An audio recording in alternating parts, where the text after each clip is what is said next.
মধ্যপ্রাচ্যে যুক্তরাষ্ট্র, ইসরায়েল ও ইরানের সংঘাত ঘিরে উত্তেজনার মধ্যেই নতুন প্রতিরক্ষা চুক্তিতে গেল তুরস্ক, সৌদি আরব ও পাকিস্তান।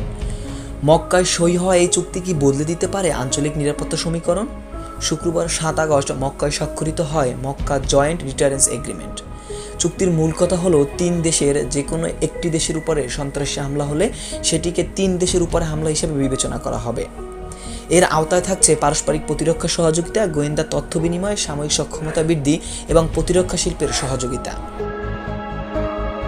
গাজার যুদ্ধের পর মধ্যপ্রাচ্যে উত্তেজনা, ইরানকে ঘিরে যুক্তরাষ্ট্র ইসরায়েলের সামরিক তৎপরতা এবং উপসাগরীয় অঞ্চলে নিরাপত্তার ঝুঁকি এই 3 দেশের সহযোগিতাকে আরও গুরুত্বপূর্ণ করে তুলছে। 3 দেশের সক্ষমতা একে অপরের পরিপূরক।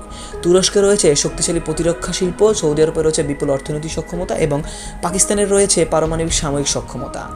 তবে বিশ্লেষকদের মতে এটি ন্যাটোর মতো পূর্ণাঙ্গ সামরিক জোট নয়, বরং 3 দেশের মধ্যে একটি কৌশলগত প্রতিরক্ষা সহযোগিতার একটি নতুন কাঠামো। চুক্তিটি কোনো নির্দিষ্ট দেশের বিরুদ্ধে নয় বলে জানিয়েছে তুরস্ক। তবে ইরানের এক এমপি এই চুক্তির কঠোর সমালোচনা করেছেন। ইসরায়েলের এখনও আনুষ্ঠানিক কোনো প্রতিক্রিয়া জানায়নি। সব মিলিয়ে মক্কা চুক্তি মধ্যপ্রাচ্যের নতুন একটি নিরাপত্তা সমীকরণে ইঙ্গিত দিচ্ছে। এখন প্রশ্ন, এই জোট আঞ্চলিক শক্তির ভারসাম্য কতটা পরিবর্তন আনবে?